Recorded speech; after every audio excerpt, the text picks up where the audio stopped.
Welcome once again to Unstoppable Mindset, where inclusion, diversity, and the unexpected meet.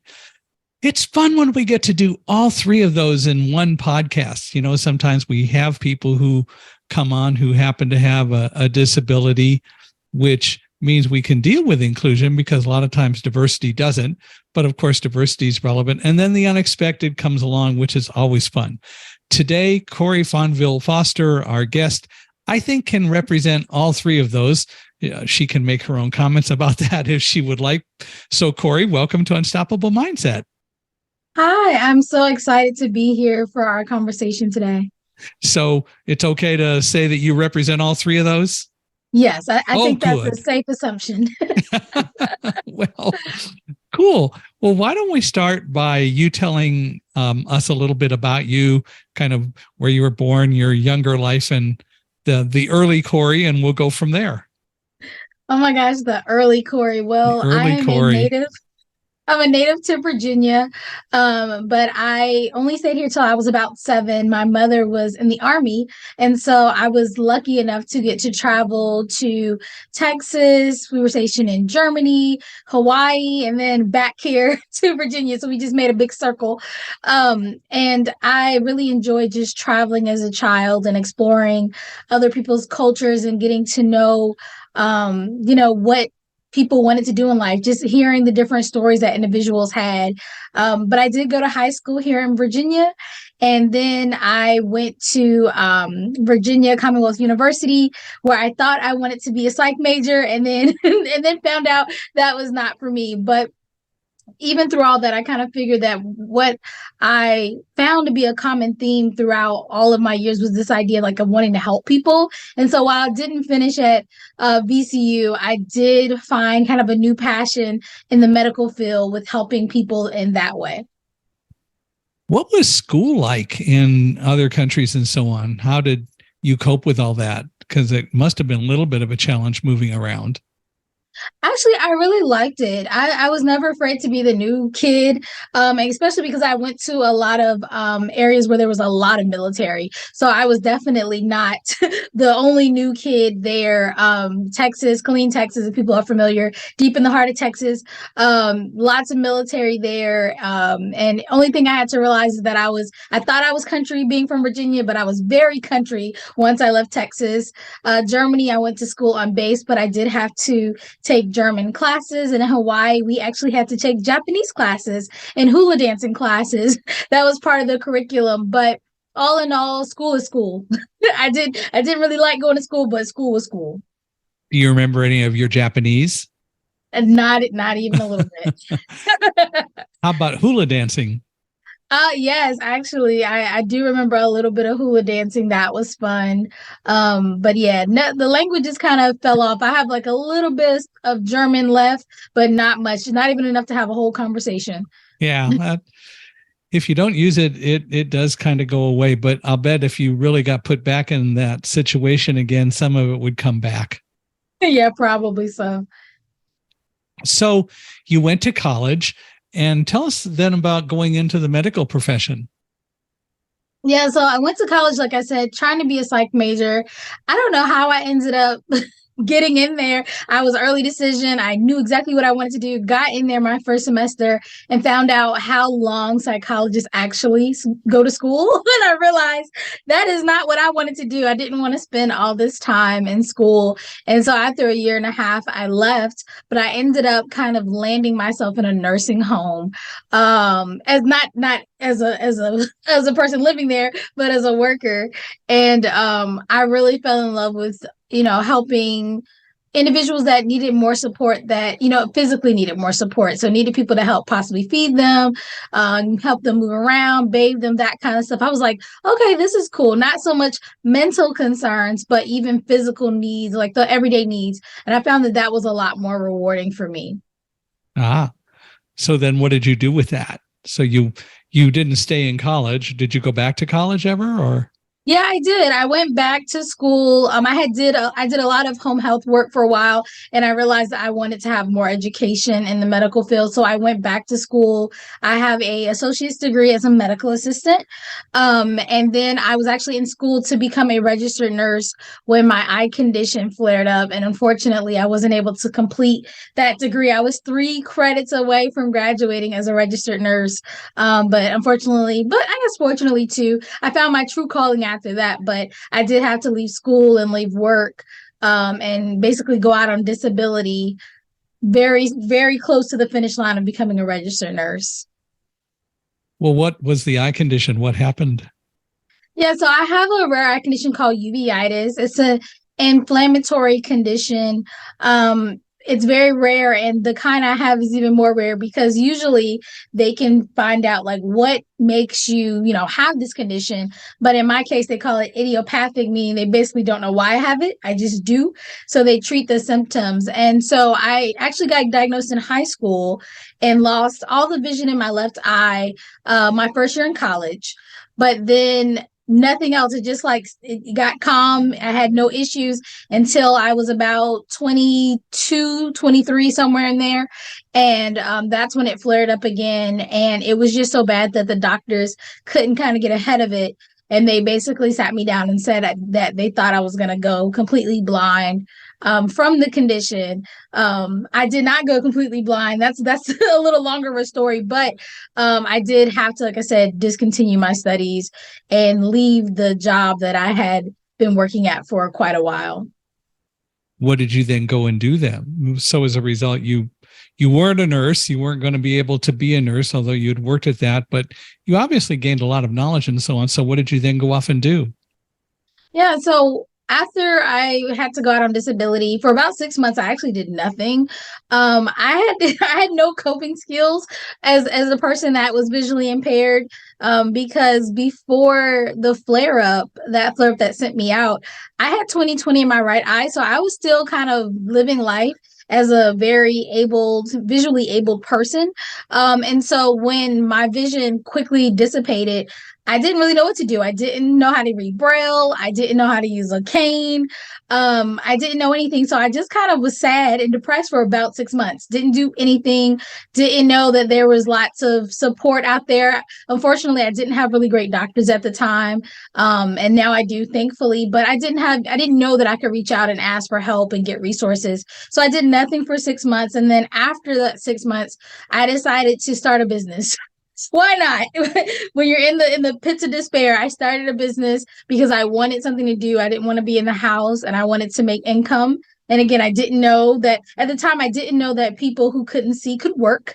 Now I've learned a lot that we are just as capable as everyone else.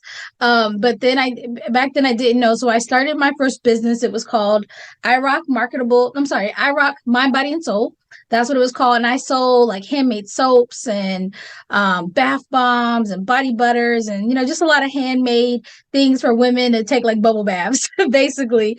But it was a cool business. And I got to talk to a lot of small business owners, which was really cool, and hear all their amazing stories. And that kind of led me into starting the business that I run now. So how did you learn how to make soaps and all those sorts of things? That was totally different than the kinds of things that you had been studying for. Yeah, it was definitely like a complete 180. I like to learn, period. Like I just like to learn things, and I needed to find something that I could do with the vision that I had. And so I was just YouTubing different things, and I would see people make different little bars of soap or make their own body butter, which can be used like a lotion on their skin. And I was like, that seems cool. Let me try that. And it wasn't a lot of money to invest because I didn't have any because I was unemployed. And at that time, I hadn't gotten my first disability check. So I was like, okay, this seems, easy enough. And my mother was a crafter, so I knew that she knew about like vending events. And I was like, okay, I can do this. I can do it at my own pace.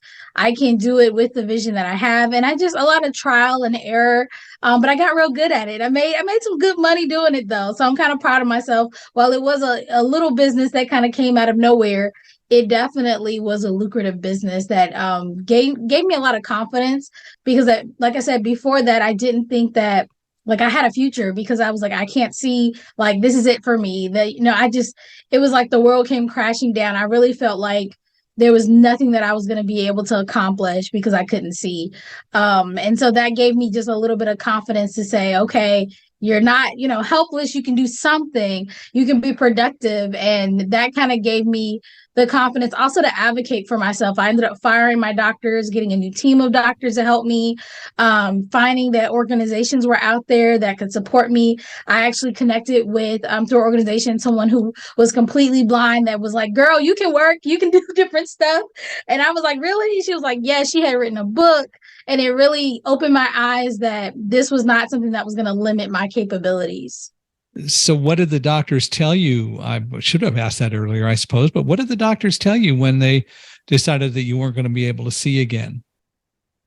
I'm telling you, I had a really bad doctor. She literally just sat me down. It was very matter of fact. And she said, your eyes are angry. That's the word she used. And she says, there's nothing we can do about it. We can't do surgery. There's no drops. She said, you need to just go ahead and quit your job, go home and collect disability. That's literally what she told me. And because I didn't know any better, I did believe that for a long while, like like I said, 6 months to a year. I thought, okay, the choice I have is to go home and go blind.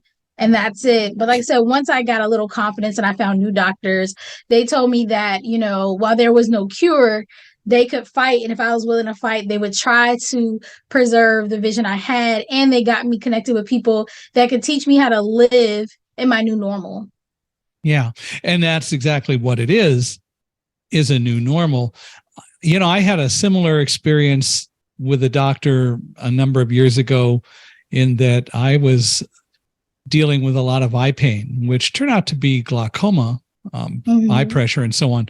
But the doctor, by the way, I had already secured many years before a master's degree in physics. So I had a little bit of knowledge about one thing or another.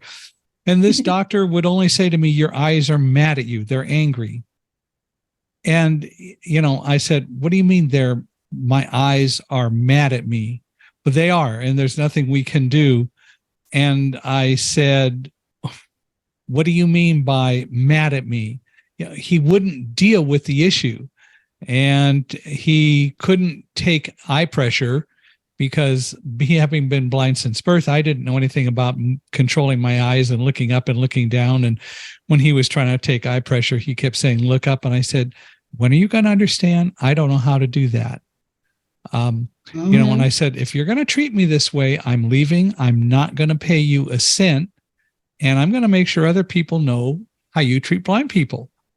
And, and that's exactly what I did. My wife was in the room at the time and heard the whole thing, and she agreed.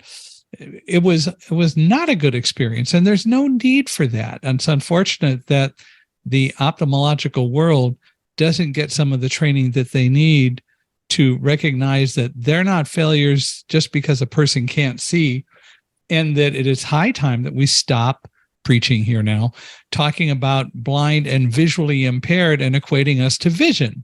Blind and low vision is one thing, but when we hear things like visually impaired, why do I need to be equated to how much vision I have or don't have? And blindness is a characteristic, and low vision is a characteristic. But doctors don't learn those things, and the schools don't teach them that, which is so unfortunate. Yeah, I agree. And I've had so many instances where people don't get the condition and they don't treat us with care. I ended up when you said glaucoma, it triggered me because I remember my pressure got really high one time. I mean, it was like at 40. It was crazy. I felt like a giant was squeezing my head. I was up to 70 once. I know what you mean. Gracious. And and for people listening who are not visually impaired, like right now I'm in like the single digits. So you're not supposed to be in the doubles. But yeah, I went to the emergency room and the nurse practitioner on call didn't know how to use the pressure machine. She sat next to me on the bed. I'm in tears, and she pulls out the instructions to the machine that she was about to poke in my eye, and she's like reading it. And I was like, can you please go out the room, read what you got to read, get yourself together and come back confidently, because you're about to touch my eyeball, which is already in pain. I ended up having to have emergency surgery the next day to get my pressure lowered. And it's just like that kind of stuff just drives me crazy, because I was on the other side of that. I was in the medical field. I was, with helping doctors see patients. And I'm like, why would you do that when somebody is in such need, right? They need you to support them, calm them down, give them reassurance. And instead they make us more scared or less confident in not only their abilities, but our outcomes. And it's just a horrible place to be, because I've had several eye surgeries now. I've gone through several doctors and different prognosis. And it's just, you want people that at least believe that they're going to give you the best care and the best options for you. And oftentimes, that's not what we get. Well, and you want people who believe that you're a person and yes. that eyesight isn't the only thing in town. And that's what's so unfortunate, is that so much of our society thinks that without eyesight, you're not really a whole person at all. And that's just not true. Yeah, you're right. And that's one of the reasons that I tend to, when I'm talking with people and hear the term get away from visually impaired, it's like deaf people who will tell you that they don't like the word hearing impaired because they don't want to be equated with or compared with it's deaf or hard of hearing. And that's really the way it ought to be with blindness. It isn't all about eyesight. And unfortunately, there are too many people who have no vision anyway. That is to say, they may see really well, but they don't have any vision. And that's a different story, but we won't worry about that today. You dropped a bar right there. I like that one. Yeah. And in my book, Thunderdog, one of the phrases is, don't let your sight get in the way of your vision. And it happens all too often. Definitely. And it is one of the major things that's an issue. So you are a Black woman living with or working with a disability, which you obviously have learned to recognize is not really the disability at all. It's more what the public views it as. But how does all that work in your business? And now that you've got IROC up and running, are you still doing soap, or what has IROC morphed into? Yeah, so IROC is no longer doing soaps. We have grown up. After doing my first business, I found that there was a gap in the market for small business owners trying to market their businesses and get them out to the world. And so now I own IROC Marketable Business Solutions. We are a small business marketing and coaching firm where we've actually been able to help hundreds of entrepreneurs all over the U.S. and into Canada market their small businesses and get in front of their target audience. So it's been a definite big change. But like you said, I don't see my quote unquote disability as a disability. I just consider myself to be indifferently able. There are things that I do and I just have to do them differently than quote unquote the norm. But that doesn't mean I'm incapable. Very few things have stumped me. And usually once I'm stumped, I go and find a way to get around it. But it's just like anybody else. Nobody's going to be good at everything. Nobody's going to get something, done amazingly their first time through. And so I learn. And even since my diagnosis, I've done makeup for people. I've done photos for people. Right before this podcast, I was editing video content for a client. I am not my disability. I definitely use my story to inspire others because I want people to realize that they're capable of doing amazing things, but I am not consumed or defined by my condition. It's just a part of, who I am. It's just one little piece. It's not even a big piece. It's one little piece of who Cori is, but it doesn't stop this show. And it shouldn't. On the other hand, Cori, let's get really serious here. Bed Bath & Beyond has just announced that they're going to be going bankrupt. There might be a great soap market out there. Like, I don't know. It's a hard job. I'm not going to lie to you. If I tried to go back and do it, it's a lot of hands-on work. Yeah. I have a team now to help me. I don't want to go back to just being by myself. That's a lot. Yeah, no, I understand. And so you're doing that all over the country. Well, tell us a little bit more about what you do. Yeah, so I always tell people I got into business very untraditionally because, like I said, I didn't know what I wanted to be when I grew up at the time. I was just trying to kind of find myself in my new world of having this condition and finding a way to still help people, because that's always been my mission in life, is to help people in some way.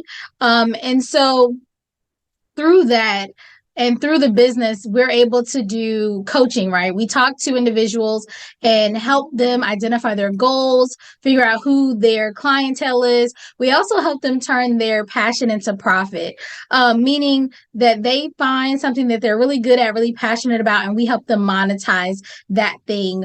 And then we offer them marketing services like building their websites, working on email campaigns, working on their social media management, those types of things to kind of help them along.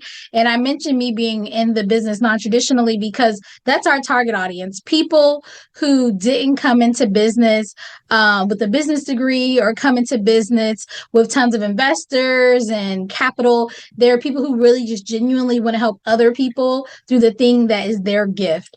And so that's really the people that we really enjoy working with. And it has been just an amazing ride thus far.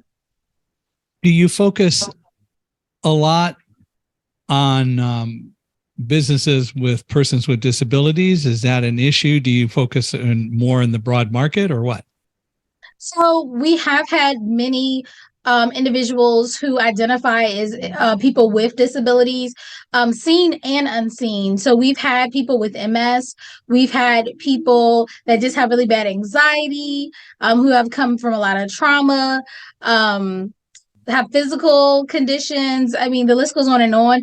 But again, my disability is just one little aspect of me. So I don't go out searching for individuals that identify as having disability, but we do definitely welcome them. And I feel that I am uniquely positioned in the fact that I understand their worries and their sometimes lack of confidence as they build out their business because they're worried that people will see them as less than. I know I definitely did when I started. I said, I used to not even tell people I was legally blind. I would say, I would just kind of keep going on unless they asked me because I thought that they would be like, well, how is she going to get this done? But now that I've been in business and people have seen my work, I'm like, look, this is who I am. And guess what? I'm going to be amazing. And I just happen to be legally blind as well. So yeah, I don't go out my way looking for it, but we definitely do attract people who can resonate with my story for sure. So what specific kinds of things do you actually then do to help companies? Maybe a better way to put it is, what kind of problems do people bring to you and how do you solve them? So the majority of people who come to us are really struggling with solidifying their marketing plan. They have an idea, they think it's going to work, or maybe they've even been doing it for people for free. Like I work with service-based businesses mostly. So these are coaches and consultants. That's why I said they like to help other people because they are working with different target audiences, trying to solve their problems. So they come to me, they say, hey, I have this idea, or I've been doing this thing, and I really want to take it to the next level. So through our coaching program, we really work kind of hand in hand. I call it like white glove service. And we help them identify what their goals are. We put times behind it. We keep them accountable. And then we give them tools, techniques, guides, scripts, all the things they need to actually achieve that. So basically, we're a business coaching service, but then we also provide those tangible, practical elements they need to do the thing that is called business. So do you oftentimes end up having to help people maybe even restructure their business, do things more efficiently, change their operation to become better at what they do? Absolutely. A lot of what we do is kind of go in and look at the systems or lack thereof with their systems. We do something called a brand audit where we go in and kind of look like, how are you doing this? How are you structuring it? Because usually a lot of new entrepreneurs are having issues with burnout. They're trying to do all the things themselves and in the most tiresome ways. And so we teach them about outsourcing. We teach them about working with their CEO mindset. And then, of course, building confidence to sell, because that is something that a lot of entrepreneurs struggle with as well. Yeah. And we're also afraid of failing. What do you say to somebody who says, I'm afraid of failing? That's a great question, only because I almost want to laugh. I talk to my clients about this all the time who say they're afraid to fail. I always tell people you're not afraid to fail, because when you know that you have a gift and that you have a talent or you have a product that people need and you don't act on it, you're already failing. You're doing it every day that you don't work towards your goal, that you don't strive for greatness. And so you're not afraid to fail because you're already doing it. What you're afraid of is success. Because if you weren't afraid of success, you wouldn't worry about the what ifs. You would just keep going until you hit that success, and really make that mark that you're trying to make. So I always say people aren't really afraid of failure at all. They're definitely afraid of what success will look like on them. Very good point. And the other part about it is that oftentimes people don't recognize that failure is, in what they define as failure, is probably one of the best learning experiences around. Because what does failure really means? All right, something didn't work. So hopefully you're smart enough to realize I won't do that again. And you start to think about other things to do that may make it more successful. Absolutely. Call it failing forward. You take every failure as a learning experience and you move forward. Exactly what should happen. And all too often, we don't tend to teach people about that. You know, a very strange example of that is guide dogs. For years, even the guide dog schools would say that the dogs that didn't make it as guide dogs failed. And they just didn't measure up. And so they had to go do other things. They finally realized that that was the wrong terminology because they weren't failures. The reality is that not every dog is meant to be a guide dog. And it's like with people, not everyone can do every particular job, which is what you said before. So the guide dog school started saying their career changed. Some of them have gone on to be cancer detecting dogs or diabetic detecting dogs, or so insulin reactions and issues, seizure detections, any number of different things, but they're not failures. And that's one of the things that we really need to get over, is recognizing or not recognizing that a failure or our expectation of something that goes a particular way that doesn't go that way is really the opportunity to explore something different. Absolutely. And, you know, all too often we really need to do some of that. Well, so for a person with a disability, and putting it in air quotes, what are some of the challenges that you and others with disabilities have had in starting businesses and moving forward with them? I think for me, I struggled with confidence, because I didn't know how others were going to perceive me. Like I said, as someone who, I guess in my eyes, visibly looks like there's something going on. I think some people don't know that, like, is like something's off with her face. I'm not sure what it is, because people don't know what blindness looks like. And sometimes people actually would get mad at me because they didn't think I was legally blind, and they would think I was making it up. And it's been both ways. So I was kind of not lost confidence, but I lacked confidence early on, and just that fear of what people were going to think. But then also the practical things of like how I was going to get things done. My eyes get really tired. I've had a lot of surgeries on my eyes, and eyes are just like any other muscle where they get fatigued. And now I have really bad light sensitivity. And so I can't sit in front of the computer for a long time. I can't go outside a lot without shades. And even with shades, my eyes get really sensitive. And so I have to be really cautious about the types of activities I do and the places I go, so that I can still work. I have to take lots of breaks. And so sometimes that impedes on work, and I have to find a way to make a schedule that allows for those breaks. And that's why one of the reasons why I actually stayed working for myself, because I did later find out that yes, people who are blind can work and do work and are amazing workers. But because of my light sensitivity and my eye fatigue, I decided that it would be best for me and less frustrating if I worked from home and worked for myself, so that I could take breaks and didn't have to worry about explaining myself to others, because I'm the boss. And I take a break when I need to. And if my eyes get too much sun exposure, I can go lay down and close my eyes or put a mask over my eyes or whatever I need to do to take care of me. So some of the things I've had to learn in business are definitely how to do everything, what computer devices to use, what apps will help. Some websites do not allow me to zoom in. It's the most stressful thing ever. Different apps won't allow me to zoom in, so I can't see how to do things. So I've had to learn how to do workarounds for that. When I have surgeries and can't see at all, I have to quickly figure out how to listen well, because they have a lot of apps out there that will talk to you.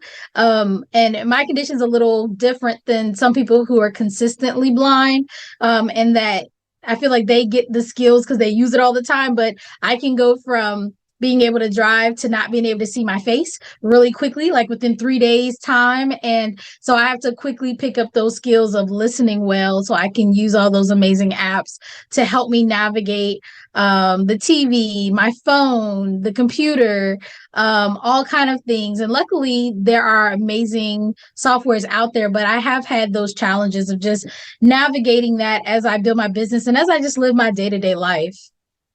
Have you learned to use things like screen readers such as JAWS and so on to verbalize what comes across the computer so you don't have to necessarily strain your eyes as much? Can I recognize that you can go from not seeing well to seeing fairly well, but have you thought about the concept of maybe using a screen reader regularly might ease some of the eye strain and make for an easier process and use it to augment what you do get to be able to do when you can see?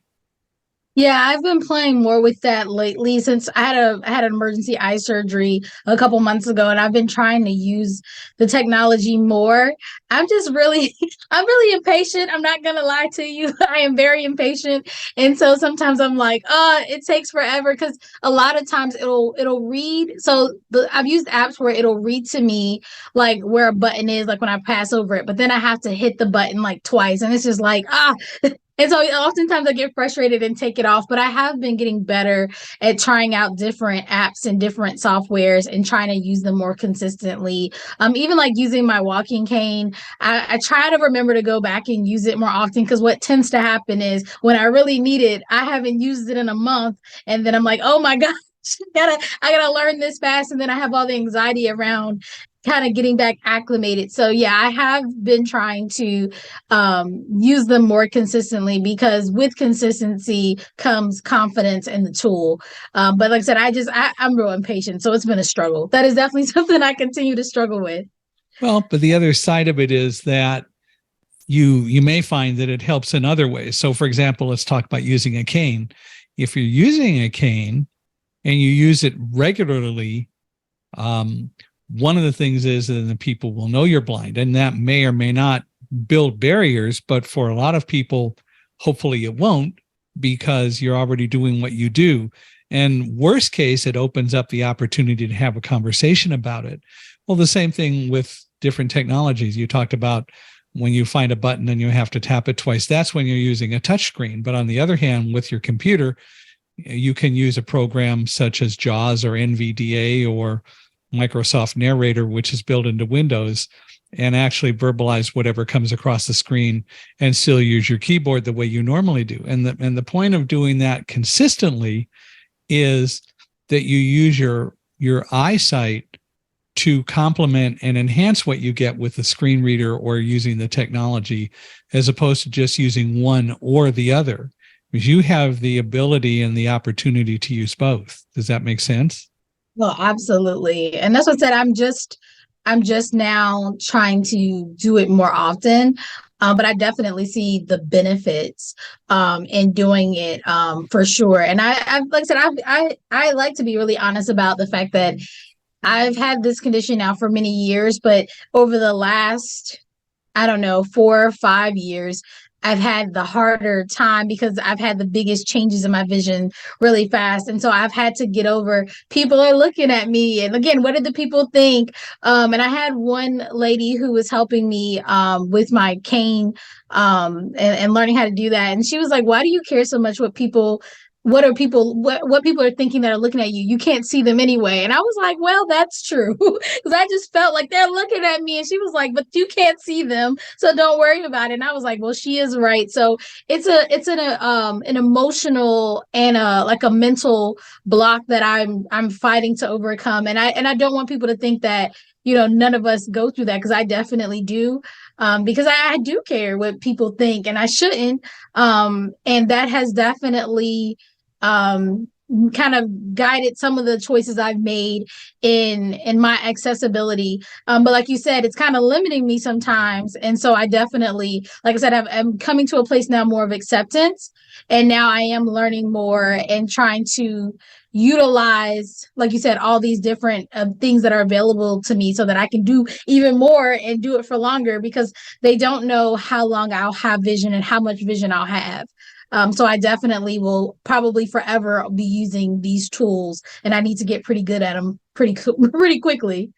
Yeah, that's the, of course, major issue that especially if your eye condition or any eye condition deteriorates more consistently, then you need to, or get to, depending on how you want to view it, utilize those technologies.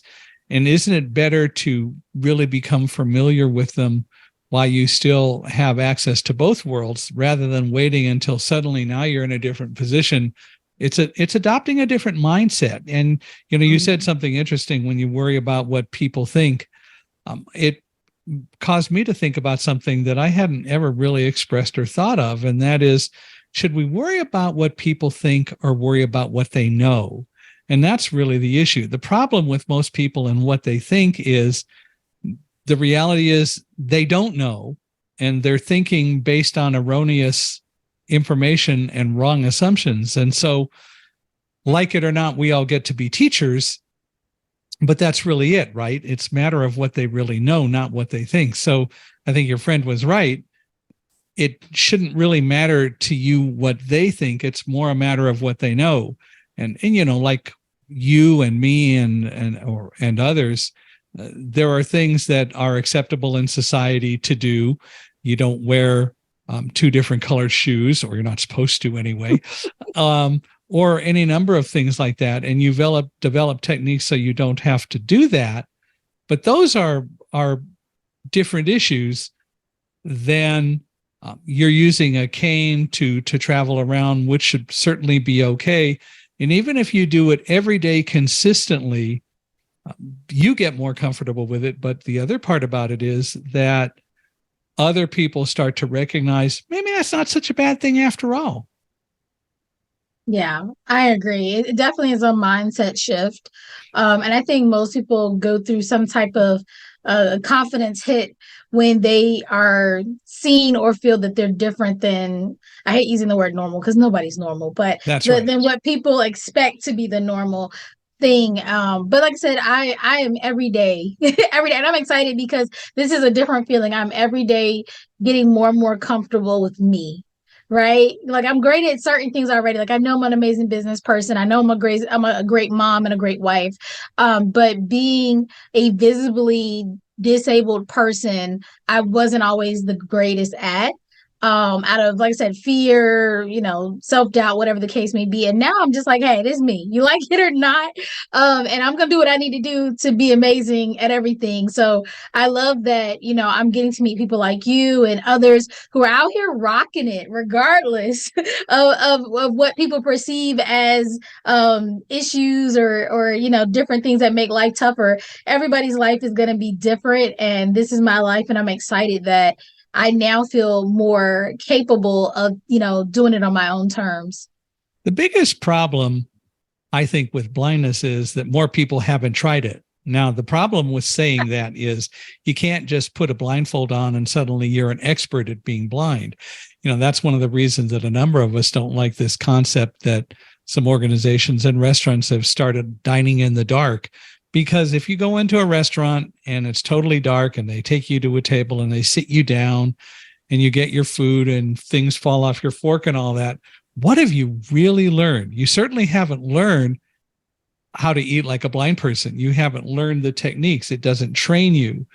which continues to reinforce misconceptions and the wrong stereotypes. And that's what we really need to get over somehow, is dealing with those stereotypes. And so it is important that we all do work toward helping others recognize that blindness isn't what they think it is, and that in reality, it's just another characteristic like being male or female or being left-handed or anything like that. Yeah, definitely. Even though the left-handed people are weirdos. Oh, he said because my mom's left-handed. You tell them. Yeah, well, some of them are, but there are some pretty weirdo right-handed people too, so I won't go there. True. But I hear it's an issue. And, that's an interesting question. If you're left-handed, is your brain so different that you don't work and function in the world like the rest of us? And I'm not ready to go there. I don't buy that. But I hear what you're saying, and you're picking on your mom. That's what you're doing. Definitely. She's a lefty. She's a lefty. Hey, there's some good lefty baseball pitchers, so be nice. Okay. Well, when you're doing your work and you're working with businesses and so on, what do you do in general to make sure that as they go forward, they tend to be more inclusive of people with disabilities and so on? Do you educate them? Do you have the opportunity to educate them? Does that ever enter into what you do? Yeah, when I have the opportunity, I definitely do. So something that a lot of coaches have right now are courses, like on-demand courses. They're just the thing everybody wants because it's great passive income. And I do talk to them about that because people will have courses where there's no way for people who have trouble hearing to access it. Like they have a video with just them talking. So I'll say, well, hey, maybe if you had the transcript available as a form of the course, that would be great because they can read it. And then also having maybe captions for those who need captions, making sure they're using technology that, like I said, Zoom for people like me who struggle to see, that you people can zoom in. Some are more friendly than others. And then just thinking about in general people's learning styles, because again, I work with people who also that are autistic, have ADD, ADHD, etc. And so I also talk about that, like making sure that you're thinking about how people learn. Some people cannot sit for long periods of time, and so they need quick bites. Some people lose focus easily, and so we talk about just think about who your audience is and what their needs are. Oftentimes, as entrepreneurs, we think about ourselves and what we would like, but you really have to be cognizant of what your audience needs and what they like. And so we talk about accessibility from all the viewpoints, not just, people like the most common ones, people can't see or they can't hear. It's like, no, how do people think? How do they access information? How do they learn? And make sure that you are addressing those things as well. But we definitely have those conversations about just, different things, especially when it comes to websites, like how do people access your website? I'm still updating mine as I learn more things as well. So yeah, when the opportunity presents itself, we definitely have those conversations, but I'll be honest, I'm still learning as well. And I think that if people go into life in general saying that they're open to learning and growing, that's just where we need to all be, because nobody knows everything. Like you said, people go to the dinner in the dark and they're like, okay, now I know, but you don't. And it takes really being open to understand, listening, and then adjusting as needed. And so I tell my clients, just be open to changing and adjusting, just like I'm open to changing and adjusting as I grow as well. One of the things that I've encouraged people to do is, instead of doing things like dining in the dark, is get a white cane and a pair of glasses, since that's part of the typical stereotype. But the whole point is for you to continue to be able to see what's going on around you, and walk down the street using a cane and look at how people react to you. That's going to teach you more about the issues that we face as blind people, rather than dealing with things that are going to continue to reinforce stereotypes, because people will look at you weird, people will move away from you and so on. And those are the barriers that we really need to address and deal with in society. And all of us who are blind, or my wife who was in a wheelchair for her whole life, or other people in terms of things that they have that are so-called disabilities, especially when they're visible, you see firsthand how people react to you. And that is where the real story is.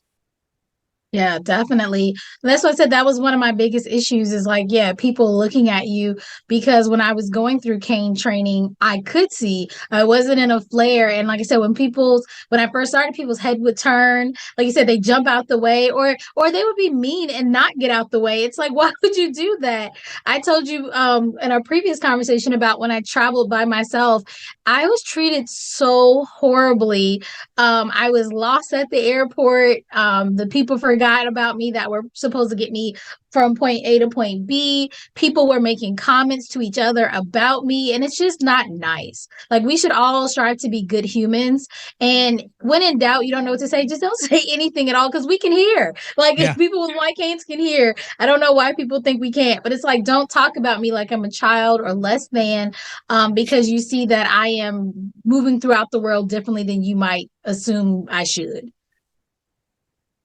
My wife and I and my in-laws went to Spain in 1992. And I remember we got to Madrid, I think it was, and the people decided I had to sit somewhere special, being blind, not even my wife.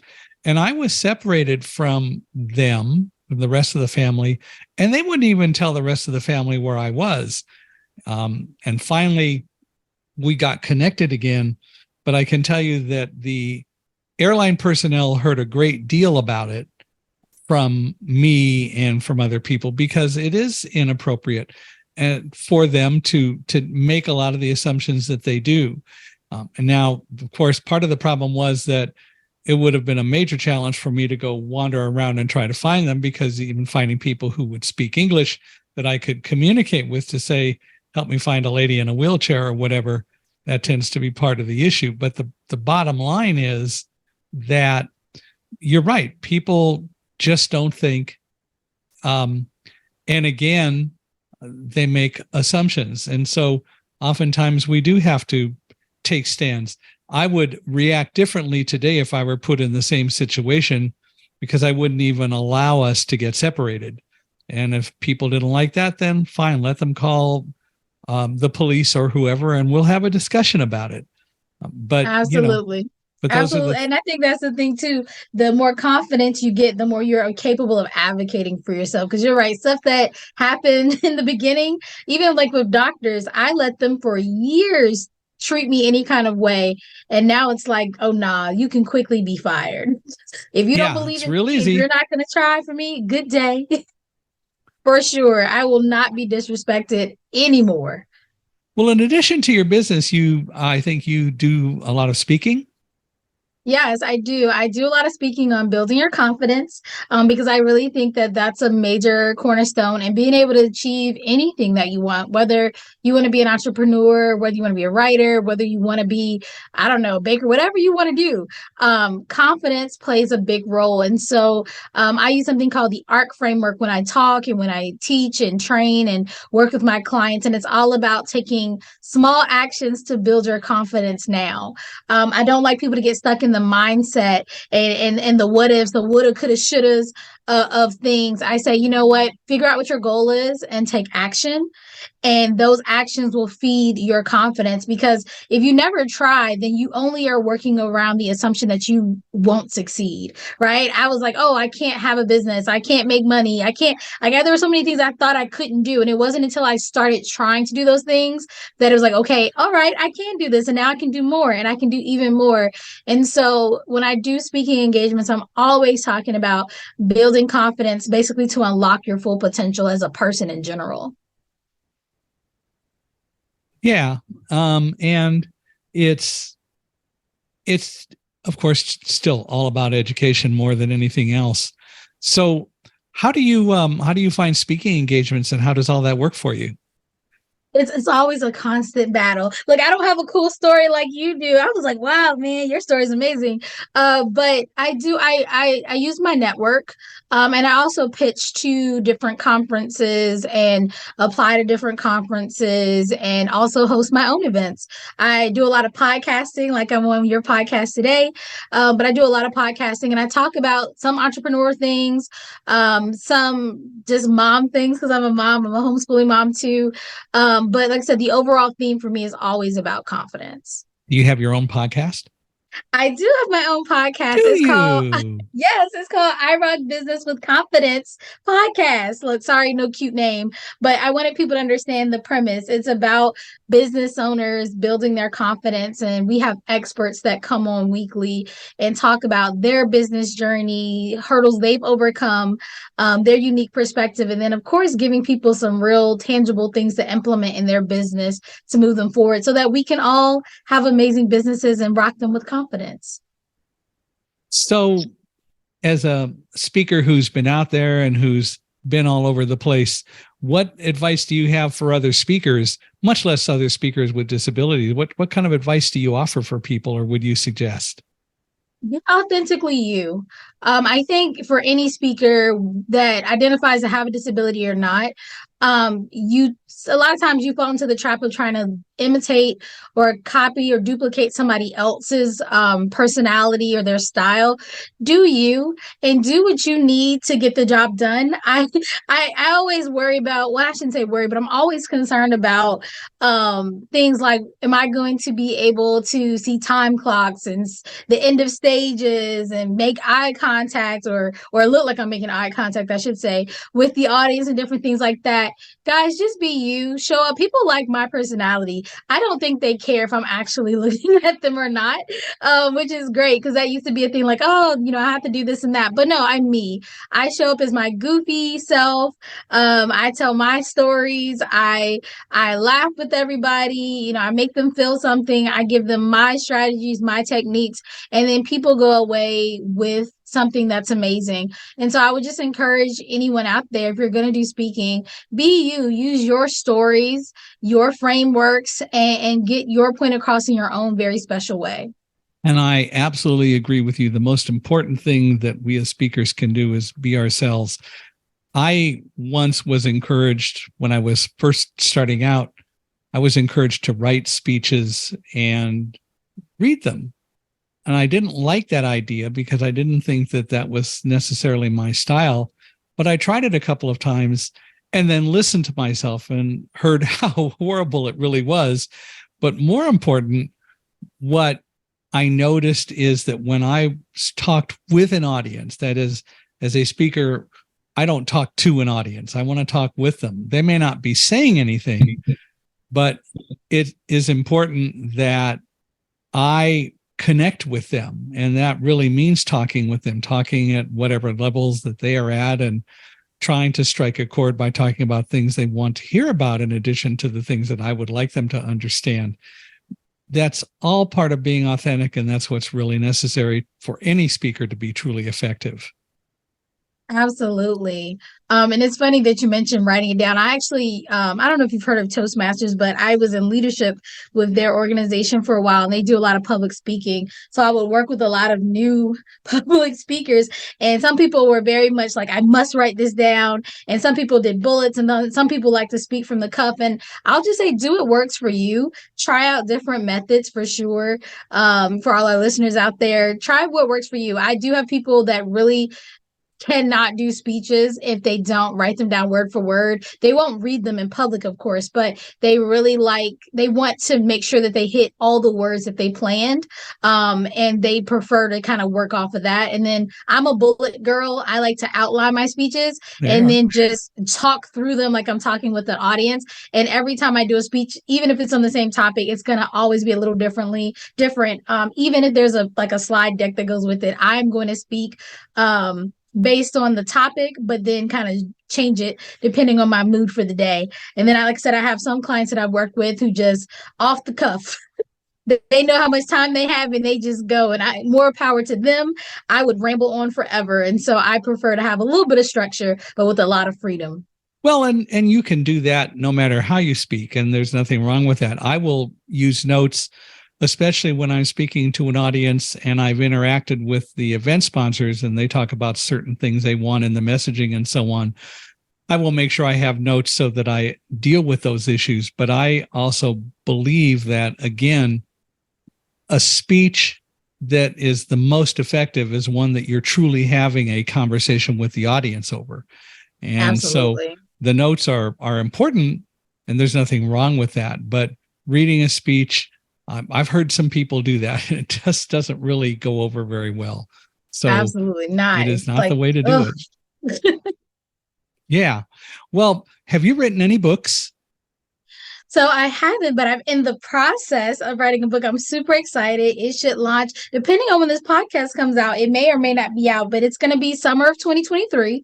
And it's about monetizing your passion with confidence. So same lines as what I do, but I wanted it available for individuals who wanted to read it on their own and possibly and do like that first step before they went into like a course or a coaching program. So I'm really excited. My very first book, but it's been a long time coming. So it'll be on the shelves summer of 2023.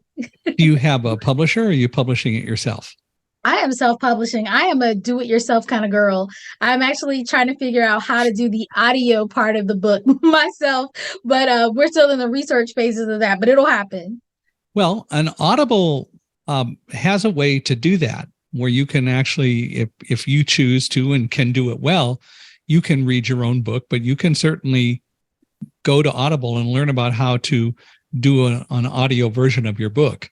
So there's a lot of value in doing that. And of course, having an audio copy of it makes it accessible for other people. And the other thing that you could consider, have you ever heard of bookshare.org? I have not.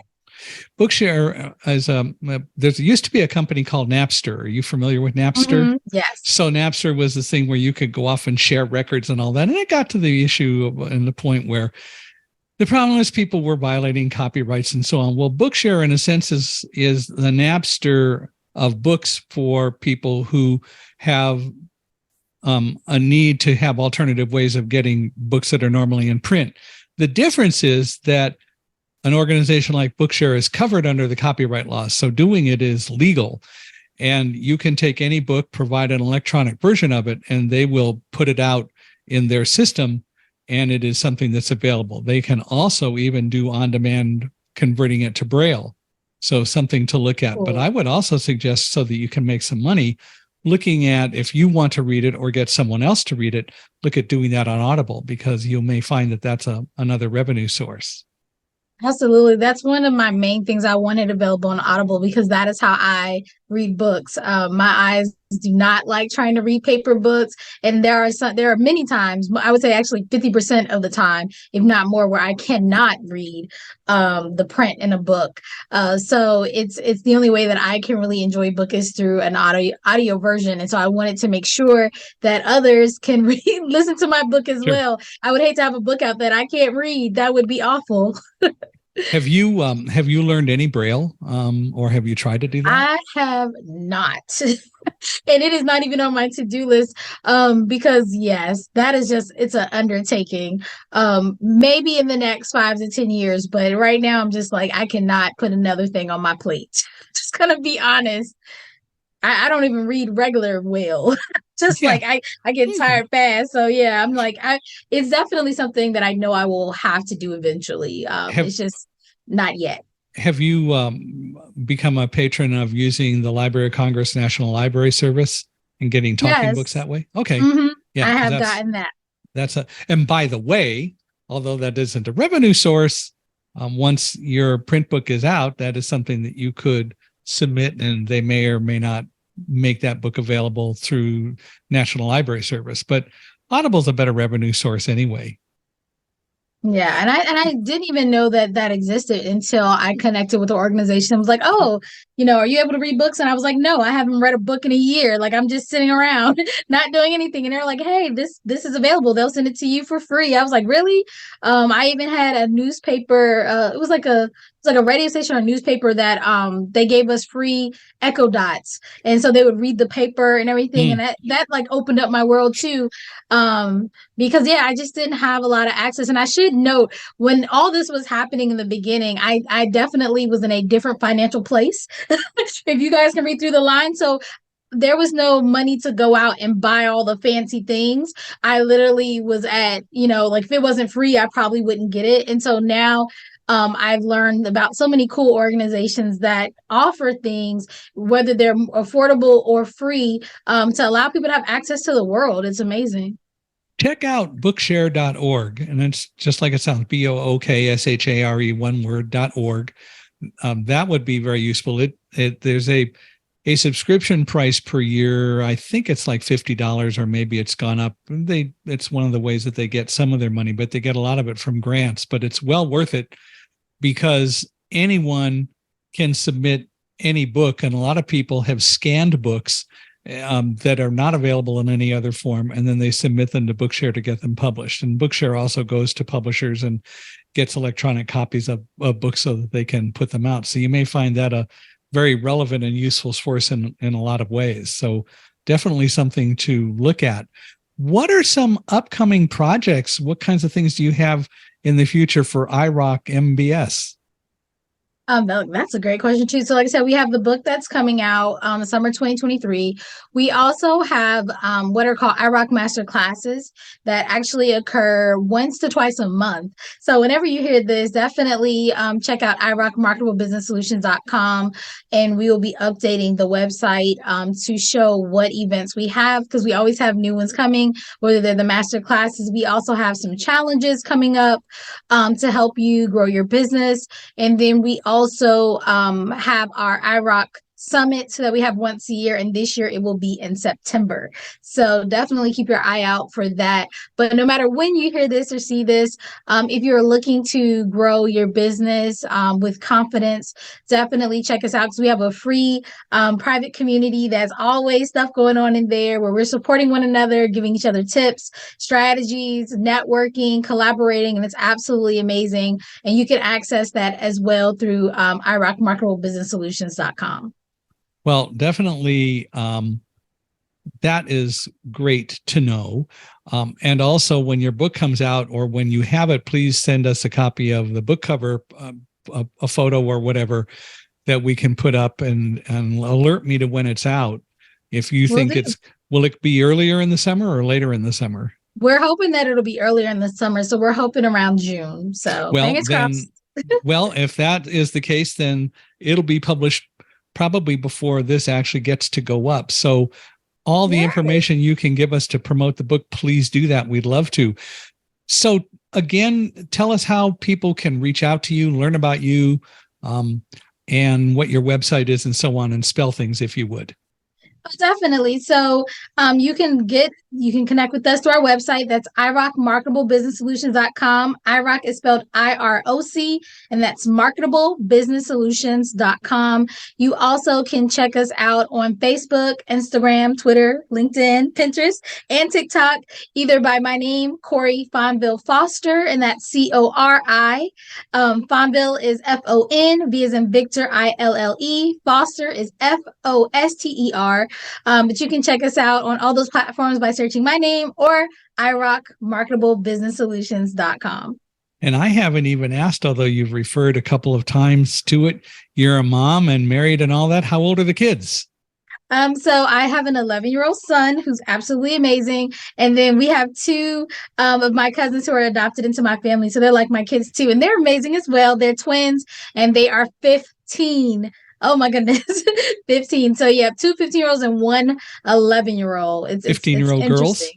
Yes. Yeah, that's fun for over you. Here. Exactly. What does your husband do? He's a marine floorer. So he makes the flooring on like all of your ships that our military serve on. So he has a pretty interesting job. He gets to travel and put down cool floors and, you know, help our military folks out. He's That's cool. ex-military as well. He knows how to swab the deck. Yes. Well, Cori, I want to thank you very much for being with us today. This has been fun.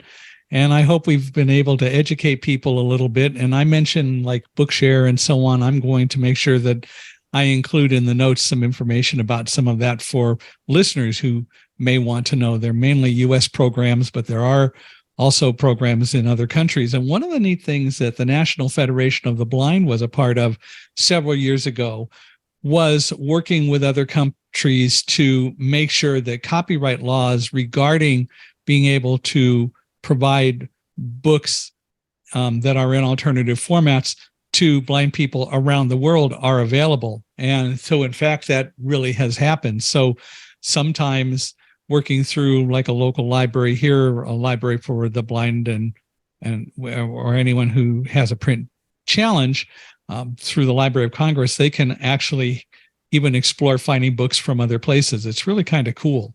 So I will put some notes up about some of that as well, just so it's there. But you definitely, when you get the book cover, please send that to us, and we will make sure that it's included and up in the notes for the podcast. Awesome. And for those of you listening, thanks for doing it. Thanks for being here. I hope that you found this interesting. I'd love to hear your comments. I'm sure Cori would as well. You can always reach out to Cori, but you can reach out to me as well. Please give us an email at Michael H.I., MICHAELHI at accessibe, ACCESSIBE.com, or go to michaelhingson.com/podcast.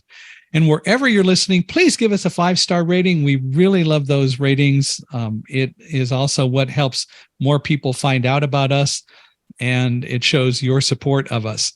And for all of you, Cori included, if you know of other people who might make good guests on Unstoppable Mindset, please refer people to us. Please let us know.